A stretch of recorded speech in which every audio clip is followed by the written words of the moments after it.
Thank you everyone for joining us. This is the last session before we hit the panel, and it is my favourite topic, wellbeing. Look, I would love to introduce our speakers first. We will have Sarah Hartley, who is the National Program Manager for Soldier On. She's been at Soldier On, correct me, since 2020, that's correct, yep. And manages programs related to social connections. So we look forward to hearing from Sarah in just a moment. We also have Peta, who will follow Sarah, who is the Veteran Experience Manager and a Veteran Rehab Counsellor from IPAR. And then following Peta, we'll have the Veteran Centre Service Delivery Team, led by Louise, Povolny, Annie Fernandes and Anelle, Beeby. So big afternoon, jam-packed. We have, what have we got, about an hour and 15 minutes. So there's a lot to talk about. So over to you, Sarah. Thank you so much, Nikki, and I'm glad this is your favourite topic as well, because it's definitely mine. So thank you very much for that introduction. Yes, my name is Sarah Hartley, and I am the National Programs Manager for Social Connections here at Soldier On. Let's see if I can do the famous share screen and not have it wreak havoc on me. It's always a test, right? You know it's a good day when it works. All right. It's a good day. It's a good day. Look at that. And I spoke without having to unmute myself. So congratulations, Sarah. I definitely deserve a reward at the end of this. All right, let's get started. So Soldier On aims to help enable veterans and their families to thrive. It's the driving force around everything that we do. But what does that actually mean, and what does that look like? Today, I'd like to discuss with you how the support services that Soldier On offers is providing a holistic model of support for veterans and their families. Of course, I will pay particular attention to what my team is doing in this area. After all, it's what I'm passionate about, and clearly Nikki is too. And I see the impacts that we are having on a day-to-day basis. But I do also want to touch on the other services that Soldier On provides, and I'll start with those in my presentation, but you can see them there on that slide. Firstly, who are we supporting and where are we?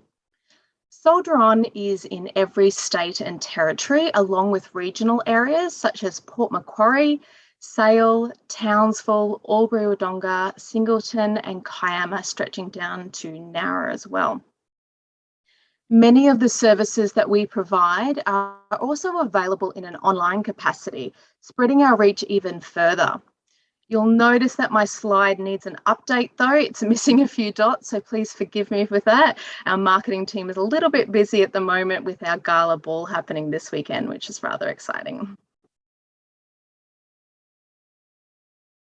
So we support current and ex-serving Australian Defence Force veterans and their families.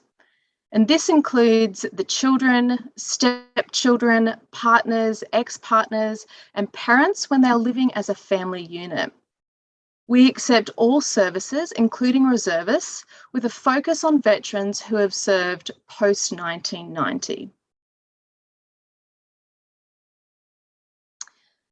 Soldier On is known for its successful employment and education program, assisting veterans to find and secure their future careers in collaboration with pledge companies and education partners. The Pathways team provide practical support by assisting with resume writing, career workshops and interview skills.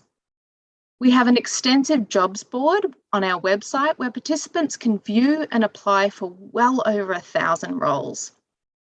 Providing this support to veterans transitioning from defence and post-service, but also supporting the partners of veterans find meaningful employment, supports our vision to enable veterans to thrive. A new addition to the employment and education space is our mentoring program, thanks to a partnership between Soldier On and Boeing. This is a 10-week mentoring program for veterans and their families, aimed at providing support to the ADF community in career progression, skill development, career planning or change, professional networking, and assistance in transitioning from defence. Accepted participants from Soldier On will be paired with an employee from a company pledge partner who will become their mentor for the duration of the program. Mentees will develop goals with their mentor and they'll strategize and plan how to best achieve these goals. Whether it's personal or career related, both parties will work together to achieve those goals. This program will be launched on a mentoring platform called Mentor Loop, a flexible program that allows participants to schedule meetings, communicate, read resources, and network with other participants. It will be an expectation that participants will undergo a 60 to 90-minute introduction training before the commencement of the program. They'll need to complete surveys around the effectiveness and the impact of the program, and they'll need to meet with their mentor or mentee once a week, either in person or through online platforms such as Zoom and Microsoft Teams. Intake 1 is starting on March 14th, and applications for that round have actually closed today. But cohort 2 and 3 will be commencing in July and October.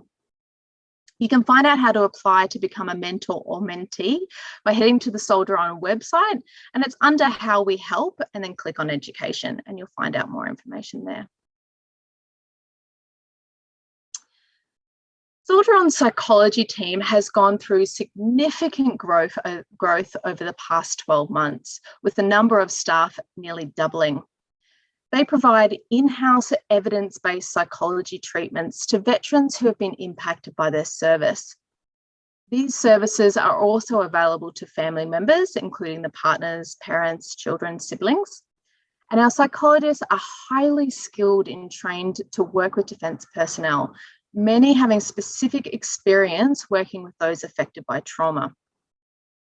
Our psychologists can help with transitioning from defence, impact of deployment, separation, relocation, and family integration, complex trauma, mood disorders such as depression, relationships, interpersonal difficulties, just there on the slide. We also provide programs such as Tuning Into Kids, which is a parenting program. And this program is offered throughout the year and is designed to enable positive child development and family relationships. I was going to say personal relationships, it's family relationships. But an area we don't often realise is making a massive impact on veterans' lives is social connections. It's often overlooked as a bit of fun, but we know there has been studies providing clear evidence that engaging with supportive social groups and activities can have a significant impact on our well-being and supporting the transition into civilian life. My team here at Soldier On is made up of program officers and case coordinators. And while they work cohesively together, they have very, very different roles. Our program officers are responsible for the creation and facilitation of our regular activities and programs. Our activities are providing consistent opportunities to engage with other veterans, the community, their family unit, and themselves. Just last week, I had a current serving member reach out to me to let me know what a rock climbing activity meant to him. He's a regular He's a regular attendee, and on this activity, he brought a mate, also current serving, and his 2 children. He let me know that taking part in these activities is helping him regain his identity. His sport, lifestyle, living location has always been directed by defence. He hasn't had hobbies of his own, and he recently has been on a journey to discover who he is outside of defence.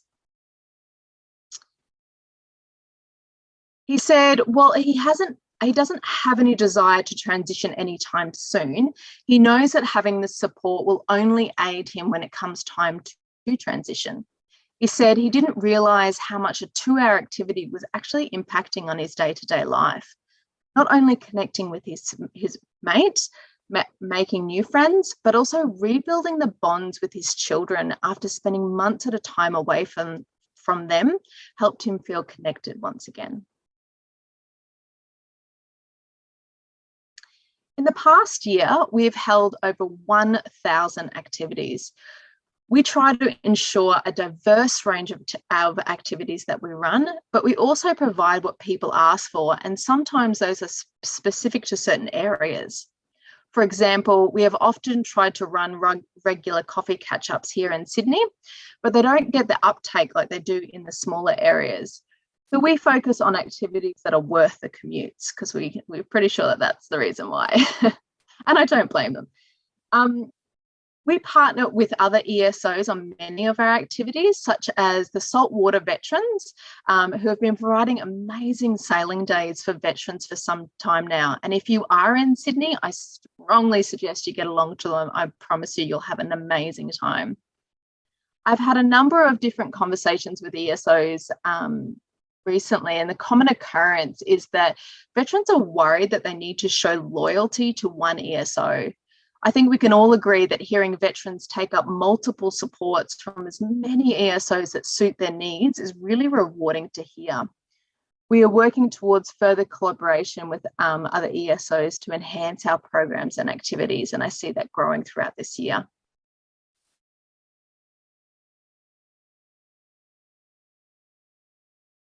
During numerous lockdowns over the last couple of years, the team managed to pivot numerous activities online.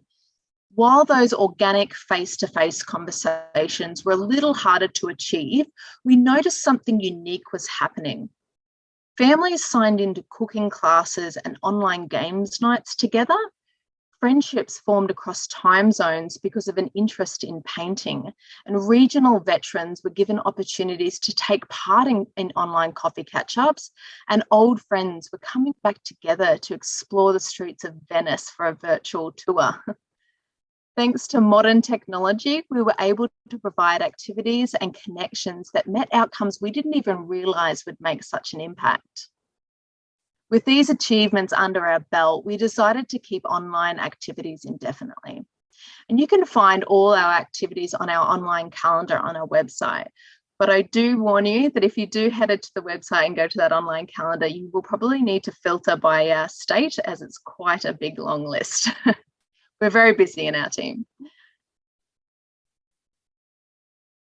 One of our most successful programs is our Vet Connect weekends, where veterans get the opportunity to take part in a fully designed weekend with the opportunity to gain new skills, try new activities, socialise with other veterans, and work towards goal setting and their overall well-being.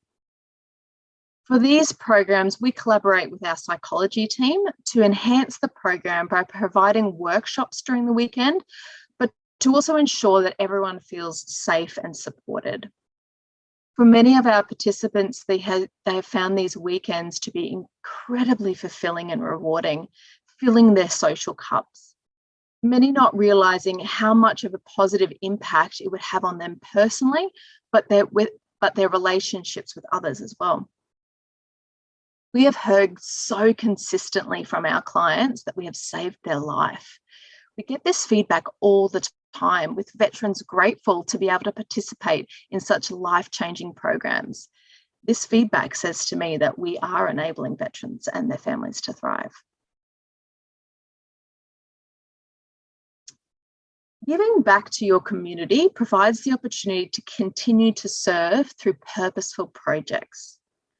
Serving On was created thanks to generous funding, and it allows us to provide volunteer opportunities for veterans while giving back to other community organisations that support Defence families and that could use a helping hand with a small project.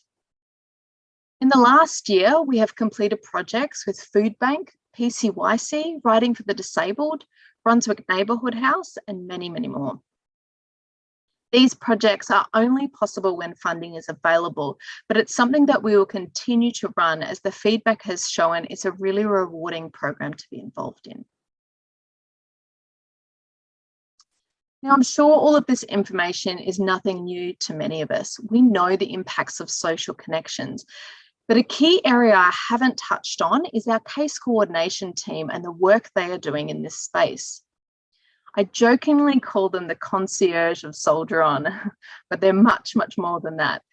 This role really only took shape 12 months ago, but we have seen significant impact the team has had team is only made up of 4 people, none of which are full-time. So I'm sure you can imagine the workload they face. I promise you I don't overwork them. However, I'm sure this area will continue to grow into the future thanks to those impacts it's having. There are 2 important roles that drive this team. One is connection and the other is collaboration. When a veteran signs up as a participant of Soldier On, the goal is to connect with them as soon as possible. In the past, we found many of our participants would sign up for one service and not realise what else we could offer. Ensuring they understand the full suite of services we offer has improved the uptake in those services, but it also helps us to ensure these services are meeting their needs.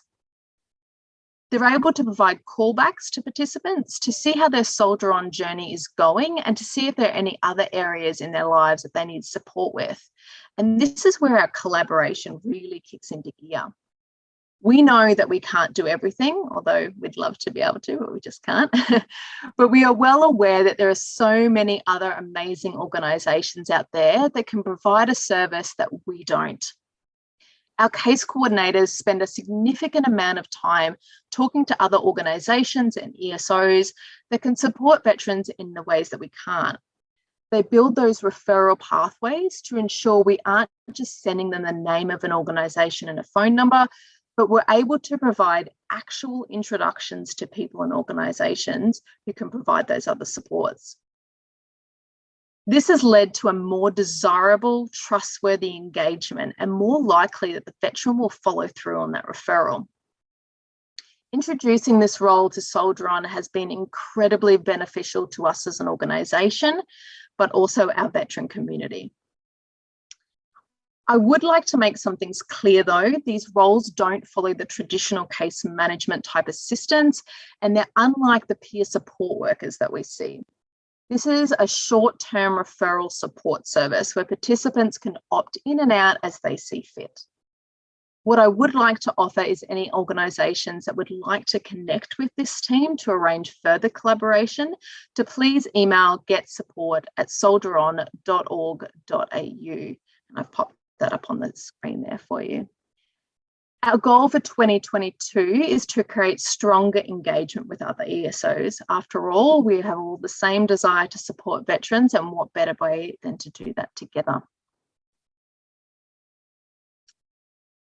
So I'd like to go back to my original statement. What does enabling veterans to thrive actually mean, and what does that look like?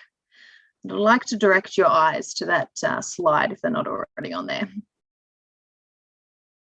It's assisting them to find employment with purpose, not just a paycheck. It's providing access to education and upskilling opportunities. It's supporting their mental health journeys, whatever that looks like to them. It's providing a safe and supportive program that understands the challenges that they may have had to face. It's offering activities that bring joy, connection, and friendship. It's giving all veterans and their families a place of belonging. Well, thank you all for joining me today. I hope I've been able to teach you something new about what Soldier On is doing to support the well-being of our veterans and their families. I believe with connection and collaboration, we are doing everything we can to enable veterans and their families to thrive. Thank you very much.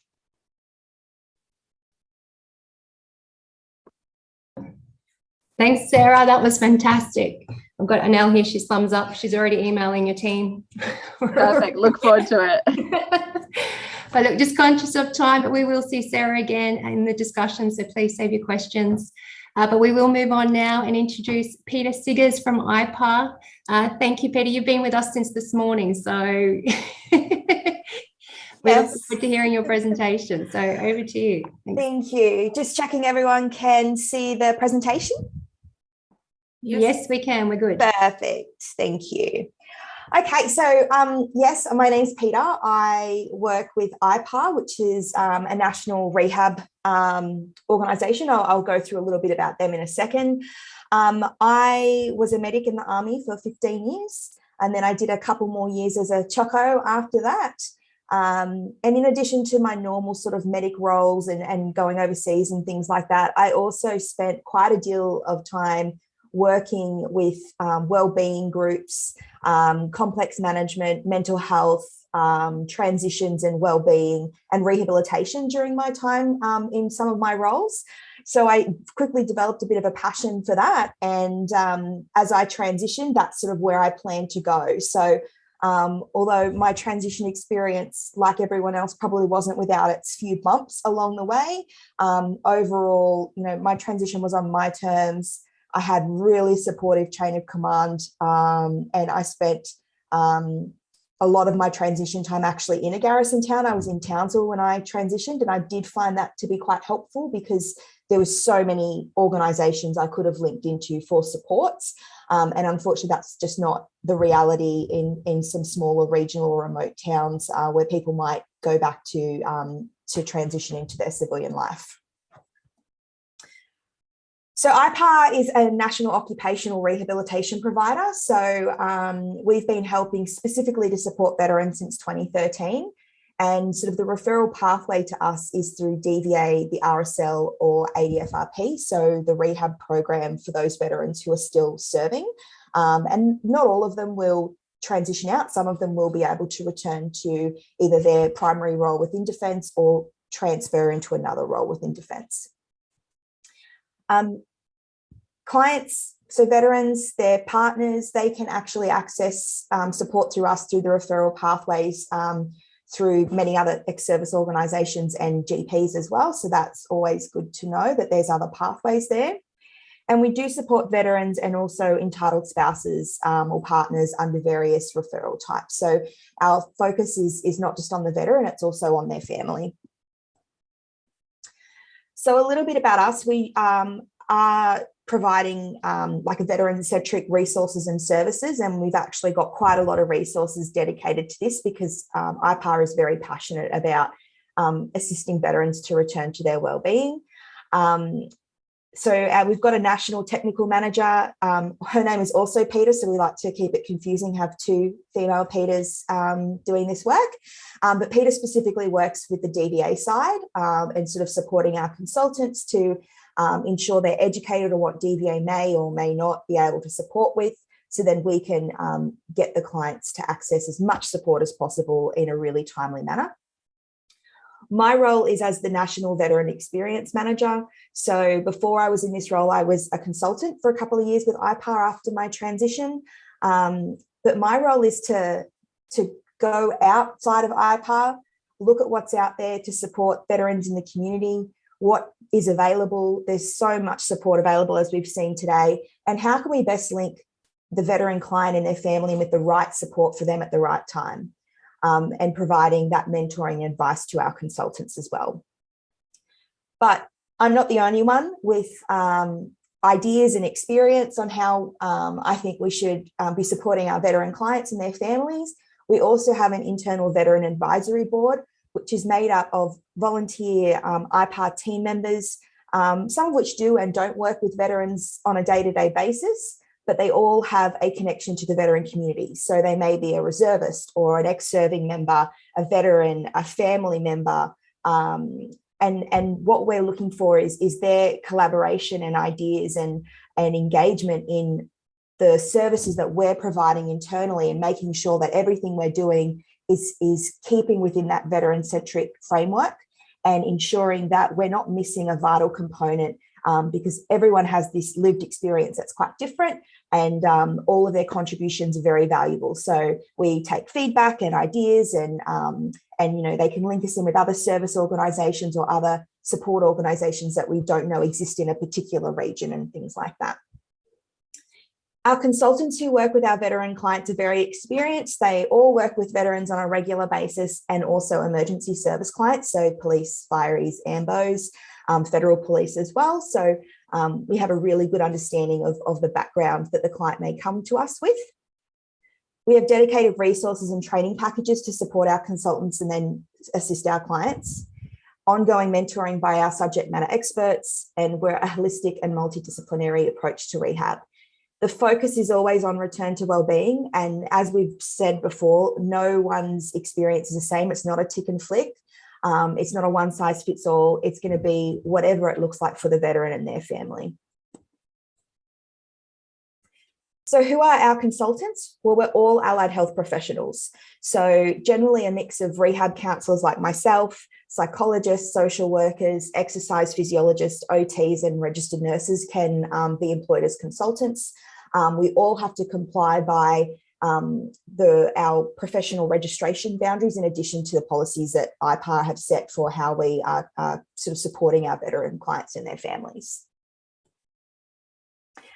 So what can IPAR assist the veteran and the family with? Generally, it's threefold. That's where most of all these activities and supports can fit into. Medical management rehabilitation is a big one. That could be facilitating new treaters if they're coming out of service and they might not know how to source a GP. They might not know how to get a Medicare card. But it could also be potentially veterans who may have been out for 20 years and life's been going on okay and they haven't had much drama, but then their knee goes or something and they don't know what to do. They don't know how to connect with the services that are available out there. We also provide education to the client and the family about their access to treatment and how they can access treatment. And we also provide education to the client's treatment team. So some doctors may be very aware of processes and paperwork and how to raise referrals through DVA, but others don't. So sometimes we have to provide a lot of education to the doctor about processes to help get the client the support or the treatment they need as soon as we can. We also provide education to our veterans on how to access the civilian medical system. You know, what is a co-payment? What is bulk billing? What does it mean if they don't accept DVA clients? And we also act as a coordinator for all of the stakeholders involved. So sometimes we'll talk to doctors and they'll say, oh, I wish that someone could be here to link all of this together. And that's where we can come in as a more case management service as well. The next thing that we sort of work on is psychosocial rehabilitation. So encouraging the client to engage in those psychosocial activities. And it's really important here that, again, not one size fits all. I've got some clients that only want to engage with ex-service organisations. They feel they're best supported and they're best understood in those environments. And then I've also got some clients that want to break away from that completely and need to find a sort of a new hobby activity or a group connection in the community. It might also be facilitating access for social supports to the family and the veterans, so crisis accommodation.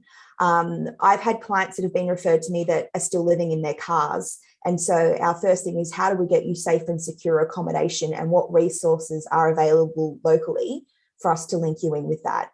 It could be financial counselling, legal aid, finding a DVA advocate that can help the client with their claims. And it could also be assisting a spouse or a partner. Maybe they need a carer's respite, or they need some education on how to manage at home when their partner has really significant PTSD symptoms, or maybe they need their own counselling. So sometimes it's not just about looking after the veteran, it's also looking after the veteran's family and what they need, and linking them into the supports as well. And we also work with DVA and the RSL to discuss what activities they might be able to support the client. So John was saying before in his in our Q&A time that the veterans payment has really helped, and it absolutely has, but it still might mean that particular veteran is in financial hardship. So it might be all great that we want to engage them in a community activity and get them out of the house and doing something, but that might be out of the financial reach of that veteran. So how can we link them in? Is there an organisation that offers that support for free, or can we go to an organisation and maybe ask that they fund that activity for that particular veteran for a particular amount of time?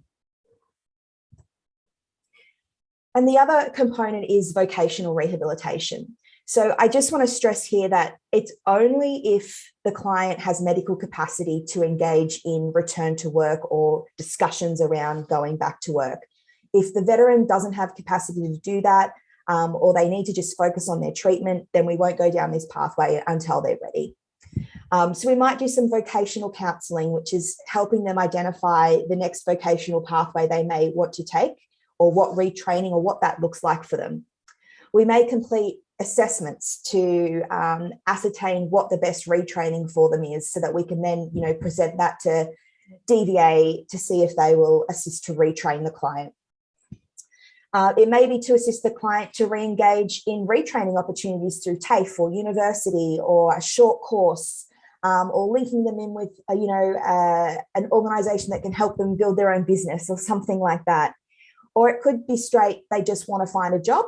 They've already got the qualifications and the transferable skills from their previous role in defence, and they want to, sort of walk into a job with those same kind of qualifications. And so they might need some help linking in with veteran-friendly employers, or interview skills, help developing their resumes and those kinds of things. In addition, though, we can also help with case management and complex case management. So my specialty is in mental health. So I do a lot of that complex case management work in our roles. Goal setting. The old saying, if you don't know what you don't know, I didn't even know what was out there when I transitioned. I didn't even have a Medicare card, and I was a medic. I had to work out how to get a Medicare card. So sometimes it's goal setting and, starting out with small and achievable goals that the veteran can achieve. It might be linking them in with alternative supports if rehab is no longer appropriate or they don't need rehab anymore. So it could be that the client has achieved all of their goals under rehab and they really don't need our support anymore. They're fairly independent and they're self-managing, their injuries and their illnesses, but they might just want a little bit of connection still. So it might be that we link them in with an ex-service organisation such as Soldier On for those additional activities. Or it might be that we link them in with the peer support group at Open Arms or something like that. So there's definitely a range of supports out there. And I think it's been said quite a number of times today that not one organisation can do everything. We need to be open to the fact that I need to find what is the right intervention and the right support for that particular individual, and how can we support them to access it. We also do activities of daily living assessments. So for those clients that might not be able to mow their lawns anymore, we can facilitate doing assessments so we can get support for someone to do those kinds of things for them. It might be support for employment. So not everyone that comes through a DVA or an RSL referral has an injury or illness. They may just need some support getting a new job because they're unemployed or underemployed, or they've just moved and they need to find a new role. And then the other thing that I do a lot of, unfortunately, is those risk escalations and crisis interventions. So, helping a client when they're in crisis, or trying to implement interventions before the client gets to crisis mode. I do find that pride that a lot of our veterans have about wanting to put their hand up and asking for help, sometimes we're already at crisis mode when it comes to the attention of someone that this person's actually really struggling. And I guess trying to encourage them to take up those services before it gets to crisis mode, if possible. And the other thing that I think is important to remember is that the journey is not linear. Like, you can go backwards and forwards on these things. I've had clients that are straight out of defence and need help with that transition part of it. I've had some clients that have been out for 20 years and then suddenly have heard on the grapevine through word of mouth that this program's available. And so then they come and want some support because something in their life has changed. Something could happen that means we have to go back to supporting their medical conditions again. But anyway, it's not in a 1, 2, 3, it's all holistic, and we all have to kind of support all of those aspects together. I did want to clear up a few furphies though, that we do hear about rehab quite a lot. So the first one is if I go on to rehabilitation, I will be forced to go back to work. That's not accurate. The only time that we will talk about a return to work journey with that veteran is if the veteran is ready to talk about it and they actually have medical capacity to do it. So sometimes people will come onto rehabilitation just to get that assistance to be linked in with medical support or a psychosocial supports or something like that. We might not even talk about work at all for that person, depending on their circumstances.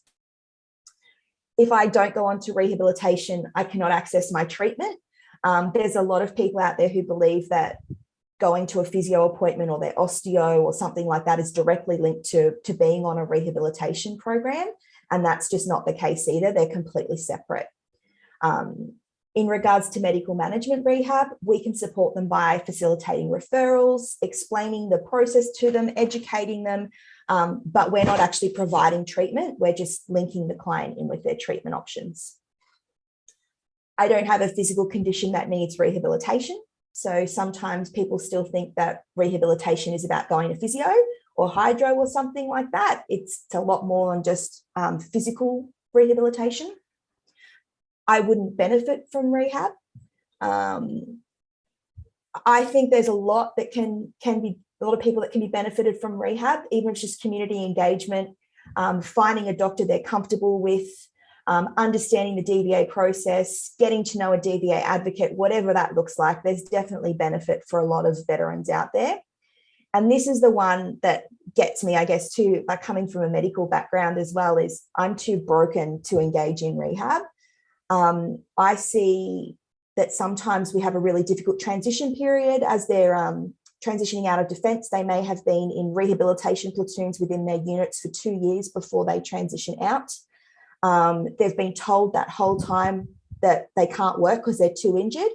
And then they come out to rehab on their, you know, as they're transitioning out, and suddenly, you know, we really want you to engage in all of these activities because they're really good for your well-being.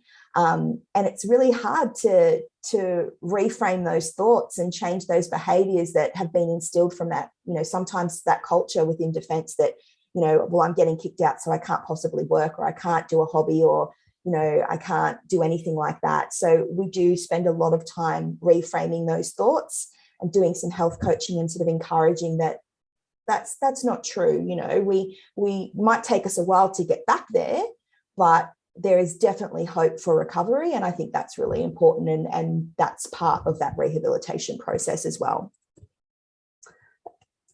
I think that's under time, just so that we can move into questions. Where are we? Can you hear me okay? We can't see. Oh, yep. Actually, I'll stop. Actually, do you want to stop sharing there? Oh, here we go. Okay. Hello, there we go. Thank you, Peter. That was fantastic. Actually, Anelle wants to send you a message and say you're fantastic. She's also on her phone sending you clients right now. So. Perfect. But look, we will hold the questions for Peter to the next session because we are going to roll straight into Veterans Centre Australia Service Team. Louise, you ready to go? Okay, so this is our presentation for today's date on the 3rd of March 2022. I just want to say that everything I've heard today so far has been amazing, and we've just the last two presentations in this wellbeing, I could almost go ditto. Basically, we all seem to be doing quite similar things, but in different ways. But we all work collaboratively, which is a big word for us today, and connect with others. Okay. So our mission is obviously to create a national capability devoted to the care and wellbeing of current and ex-serving ADF members and their families. So that's what our underlying cause is, and I think we seem to be achieving it quite nicely. The charitable purpose is basically along the same, but our underlying cause is to be able to provide easily accessible support. So we have skills in many areas, but when you hear how many needs and issues each person within the ex-serving and current serving ADF members, we can't possibly do that. So the reason for connecting with others is actually to direct them to make sure they've got their most easily accessible support available to them. Wellbeing first is what we've actually focus on. We have two care coordinators, Andy and Anelle, who they will introduce themselves later. They know how to speak about themselves. And anyway, basically, so what our process is we have the care coordinators that interview or talk to, discuss, actively listen to anybody that comes to us and try to define what their issues are and what their needs are, such as, in relation to social justice, housing, financial, etc., whatever their needs are, and also obviously making DVA applications too. So as it says there, our services, we've got a staff of, in my service delivery team, we have a staff of 5, including myself. We have the 2 care coordinators and 2 advocates that assist. And we have some volunteers that work out of another space that are also highly experienced in military legislation and compensation. And we're just bringing in some new volunteers that will help with the wellbeing side of things too. We also assist with mental health first aid training, and we've got this fabulous new well training program that Jackie's been involved in recently, which is ongoing. All right, here are our interesting stats. Since the beginning of July last year, we've had 205 inquiries that have come to us.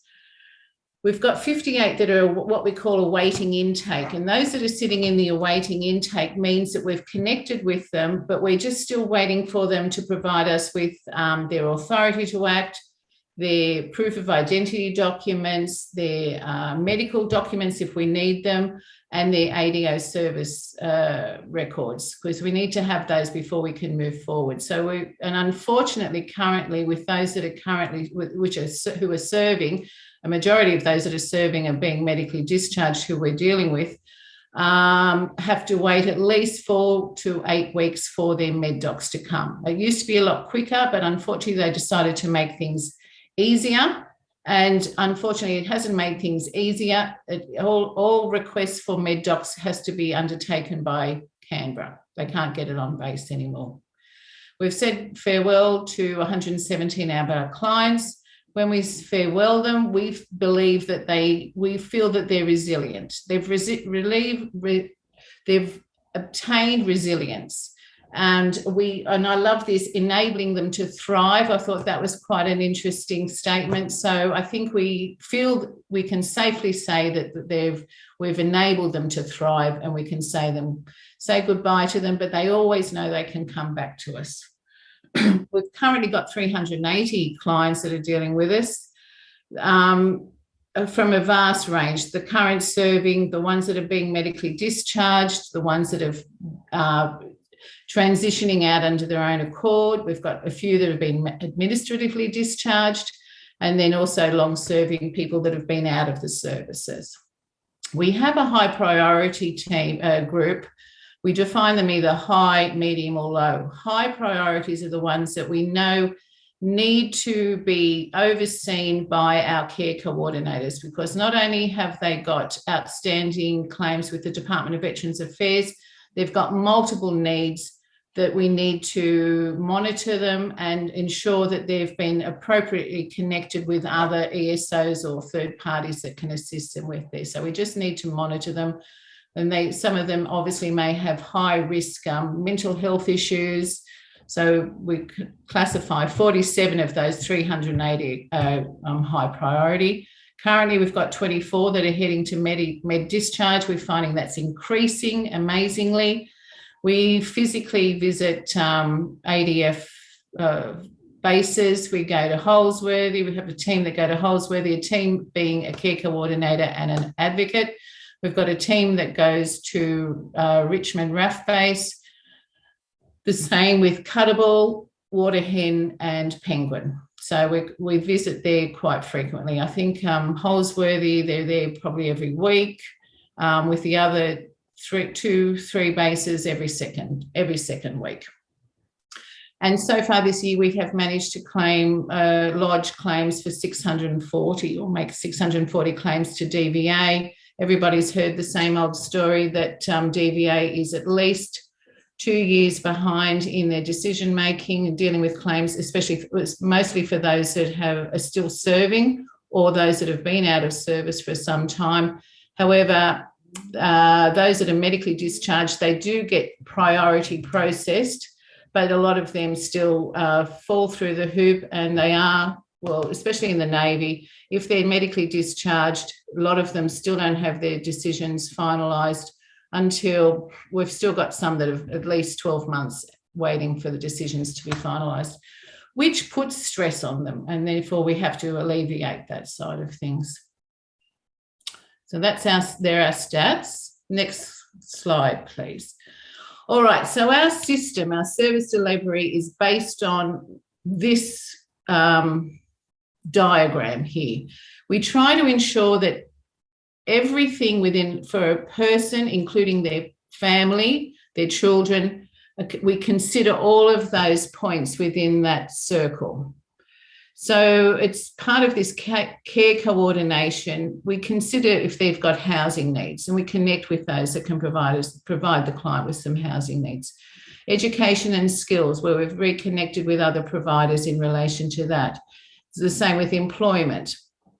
Income and finance. Now, we heard before from the team in Gawler about the financial assistance that they can provide. We also can provide that sort of thing. We provide for those that are in financial crises, because as everybody knows, if you're suffering from financial crisis or debt, it does not do your head very good, and so the health falls down, your homelessness can increase. All of those type of things are affected. So we try to alleviate the income and finance situation of our clients as well.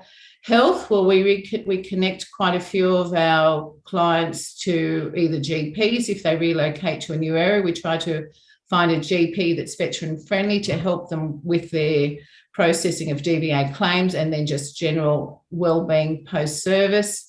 We connect very much with the National Veterans Health Centre there at Concord.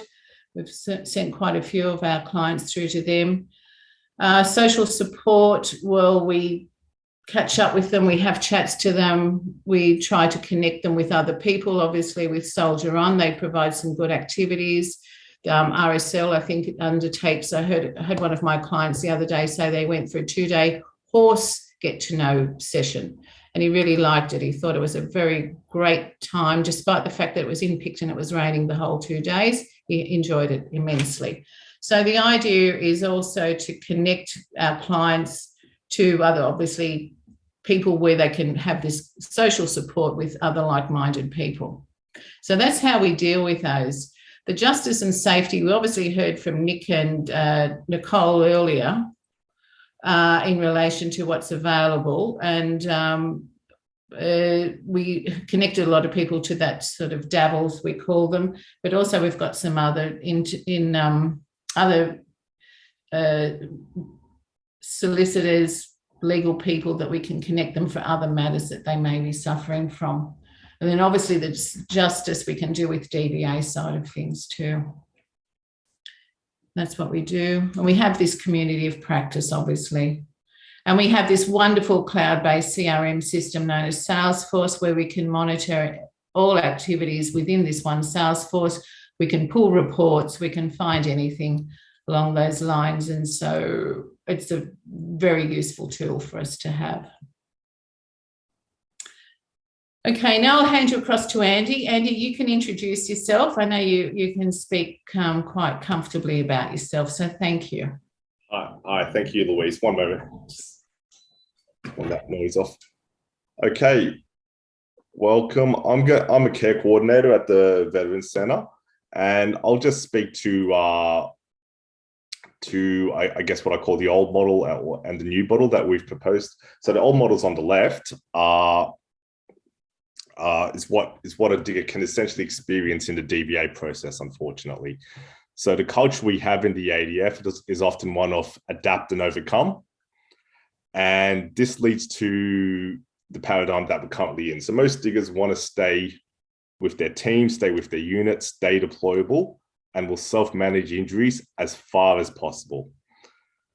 Examples include a soldier will keep marching when they have blisters and torn feet, or a member will keep turning up to work despite mental health afflictions. It's in our culture to soldier on, which leads to the first phase, which I've coined head in the sand phase, as in, this is not happening, I can self-manage this, and I hope it all goes away. So most members will hold off until the injury is unmanageable and it all starts to fall apart, which would then result in a MEC downgrade, reduced duties, and the member will be asked to submit their claims. Now, that is one positive in this in the changing of culture, that RCs or rehab consultants are asking members to proactively submit claims when there is a MEC downgrade. Then we move to what I've coined as the second stage, navigating without a compass. It can be a minefield to navigate the DVA process. There's complex legislation spanning different years. There's having to deal with DVA staff and ultimately DVA's lack of a sense of urgency. All this can lead to many barriers when submitting claims and high frustrations for the member, which can negatively impact that member's transition process and be a massive hit to their morale, coupled with their loss of mission. So whilst the members are provided a CV rehab consultant whilst in service, the onus is placed on the member to navigate the DVA process. And this is where the problems start. Some common complaints that we deal with is the process can be very paperwork heavy. In some cases, DVA can lose your paperwork.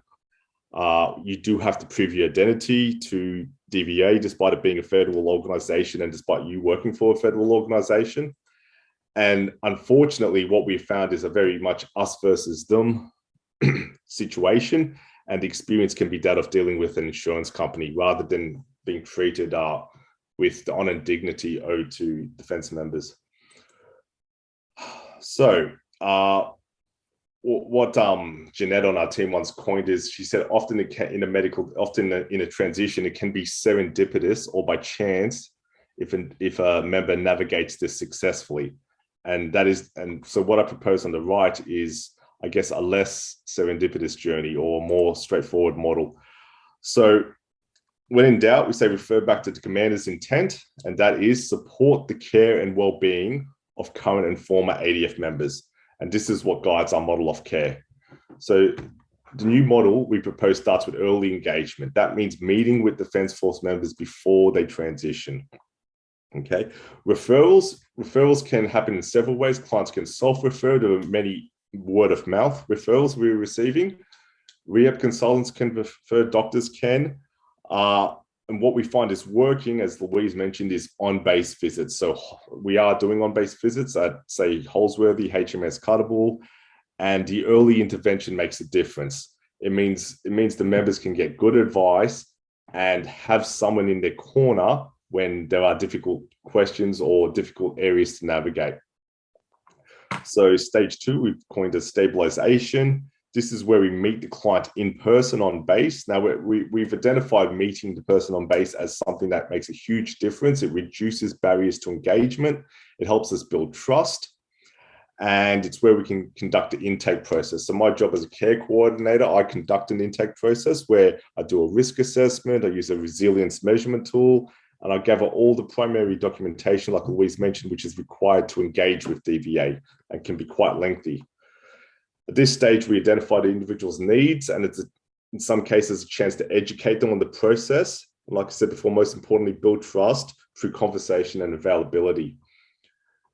At this stage, we introduce the member to the claims advocate on our team, and the claims advocate can assist the member with claim submission. This is essentially a big value add or force multiplier where advocates have many years of experience in submission of DVA claims and dealing with DVA and have that pattern recognition ability to deal with a range of hurdles that can occur in the DVA process.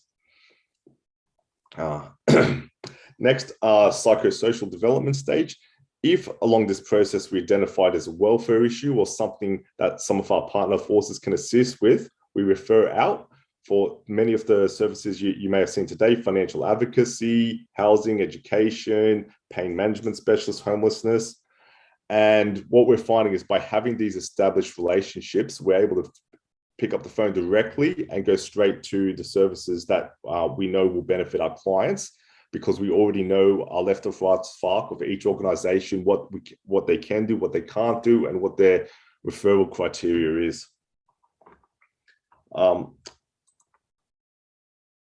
Nikki, I'll ask you to go to the next slide if you don't mind. All right, I've done a mini after action review here. So what is working is on-base visits, face-to-face. It's a chance to build trust, authenticity, trust, and proactiveness. So keeping our word, not over-promising. Next is technical knowledge of the claims advocate. This goes a long way in helping our clients. Next, having a tailored, individualized approach for members. So identifying exactly what need that member's presenting with and helping them with their request. Next, this has been talked about a lot today, collaboration. We've used the term here, agnostic collaboration, and having established paths of referral, and not essentially not having ownership of a client, but rather collaborating together towards the member's benefit. Next, I've placed there informal supervision.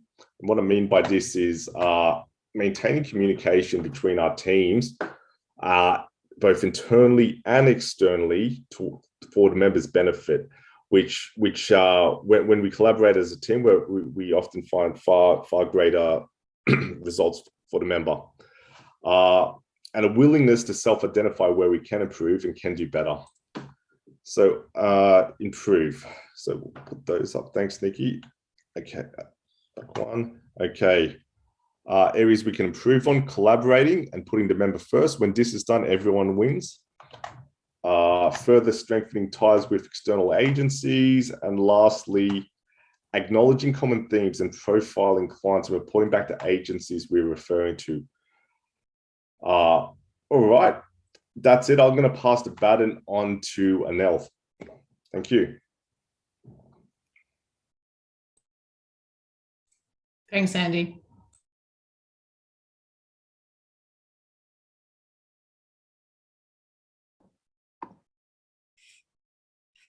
Good afternoon.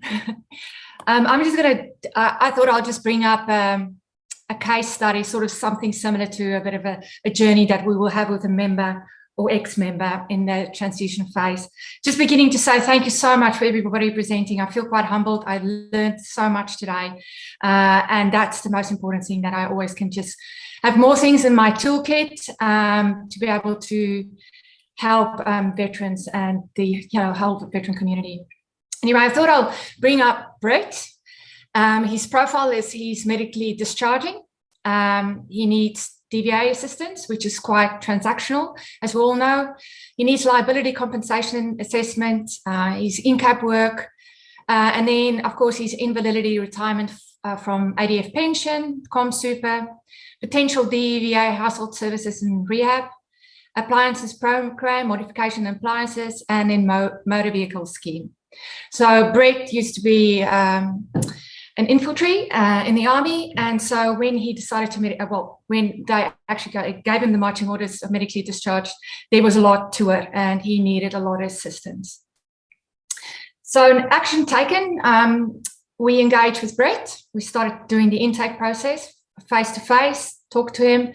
The initial intake was actually done by the RC, the rehab consultant, contacting us very early on in the piece and say, can you just keep close tabs on him.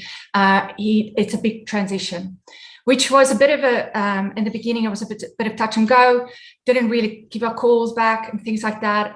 But I think in the nature of this, sometimes just being persistent and tenacious of making sure that we grab them and we get them, figuratively, of course, that will keep engaging. And I'm actually really grateful that we did that, because by the time that we got him, he needed more mental health and addressing a few more issues. So I put him in touch with a local GP that works with the DVA, who was actually ex-army as well, and he put a mental health program In conjunction with the advocate and myself, we assisted Brett to a special mental health clinic where he did a nice stint because he fell off the wagon and needed that bit more coaching towards the, getting better.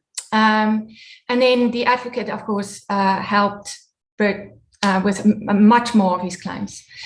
Then we encourage Brett with some psychosocial activity to fit, when he's fit to participate by setting goals, case management. By that stage, Brett was feeling a bit better. He could see a bit clearer where he was going and what is out there. And then we encourage Brett to start working on his family relationships and his social relationships.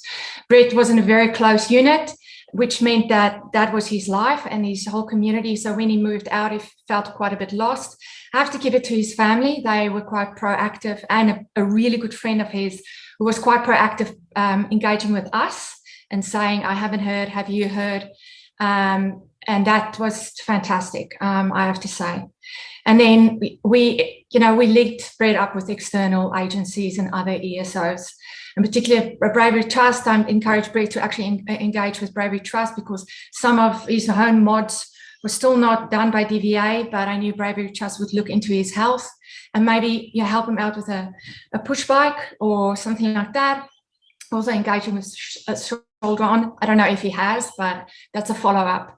So the outcome that we have at this stage, and we're by no means finished with our journey with Brett, is we got him good mental and medical mental health care, got a really good psych that he's seeing.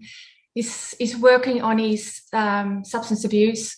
He's engaging with his family and friends and the wider community, and he's stabilized.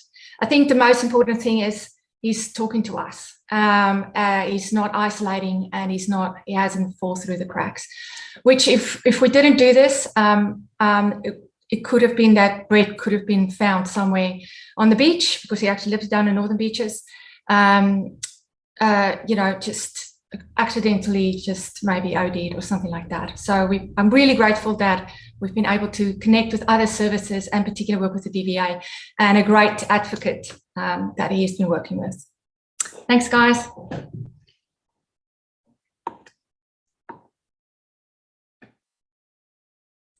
Okay, so thank you, Anelle. I forgot to introduce Anelle. Anelle has been with us as well since we've formed a team back in September 2020, so we're a fairly new team. This is how you can contact us. There's our office phone number, our email address, and our website address. On our website, there's a lot of information about upcoming courses that we're running, providing activities that we're undertaking. The information you will find on our website. And we do say here, drop in and see us at level 4932 Pittwater Road, DYRSL. It's actually the DYRSL. But just as last year, we used to go every fortnight to Anzac Memorial on a Tuesday. We've reconnected with Anzac Memorial. So every second Tuesday, starting from next Tuesday, we will be at Anzac Memorial. So we'd love to have some of you come in and meet up with us at that stage, and you can meet with us face to face.